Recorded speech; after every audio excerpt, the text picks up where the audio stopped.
Gentlemen, boys and girls. It's a sad but true fact that Australia is very bad at acknowledging our military history.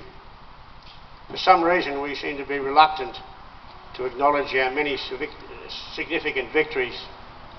But having said that, I'm sure while everybody here has heard of the Battle of Long Tan, which took place close by the Australian base in Vietnam during the 18th of August 1966, I wonder how many of you have heard about the Battle of Coral and Balmoral, which occurred over a 26-day period in May and June 1968, north of Saigon.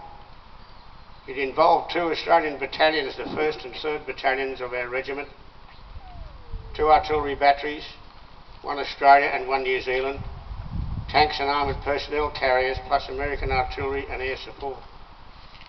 This year marks the 45th anniversary of this great battle, which was by far the largest fought by Australians in Vietnam. At the beginning was very nearly lost, but eventually was a major victory over much larger regular North Vietnamese infantry units. Now, in May 1968, North Vietnamese and Viet Cong forces launched a second wave of attacks on Saigon following the earlier attacks in February. These attacks failed, but the enemy forces were expected to withdraw to sanctuaries to the northwest, and two Australian battalions and their support were deployed to block their withdrawal. They were not expected to encounter large formations of enemy troops. The main fire base for the Australian operations was called Coral, and the fly-in began on the 12th of May. Things went wrong and the fly-in was late, and the guns were put in the wrong place, leaving a gap between the two batteries. The companies of the two battalions moved out quickly to their blocking positions some kilometres away. An American company which had protected the fly-in left in a great hurry, with the comment that the Australians wouldn't need to go looking for the enemy, as the enemy would find them. And how right they were. Just 9 kilometres from Coral, the headquarters of the 7th North Vietnamese Division looked on with some interest. It consisted of 4 regiments and several thousand men.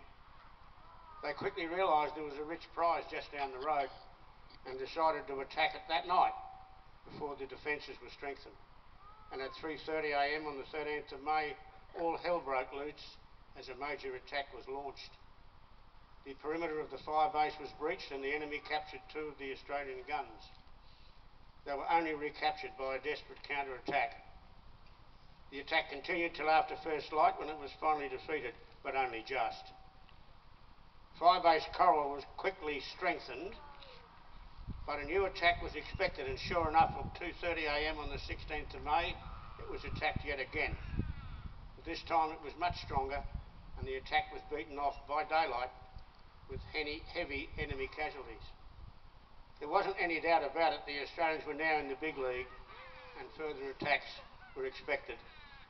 3RAR, the other battalion which had been patrolling to the west of Coral with little contact, moved north astride a known infiltration route and was told to occupy a position supported by armoured personnel carriers.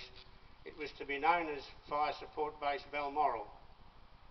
To further strengthen both battalions, tanks were moved from Nui Dat over the rickety bridges not designed to take their 50-kilometre weight, but by some miracle they actually got there. Now, unlike the 1st Battalion at Coral, the 3rd Battalion was expecting to be attacked and was ready for it. The North Vietnamese obliged, and at 3:40 a.m. on the 26th of May, attacked in regimental strength. Firebase Coral was subjected to rocket and mortar fire in an attempt to prevent their guns from providing fire support. But the Australian and New Zealand gunners fired through the hail of fire. The attack was broken up with heavy enemy casualties before it reached the perimeter. At 2:30 a.m. on the 28th of May, they attacked again. Again it was beaten off with heavy enemy casualties. Again, Fire Support Base Coral was subject to rocket and mortar fire, and again the gunners fought through it. There was sporadic contact over the next few days, but basically the North Vietnamese division had broken its back trying to defeat the Australians. Initially they came close to success, but their subsequent attacks were doomed to failure as the Australian position strengthened and the soldiers fought hard.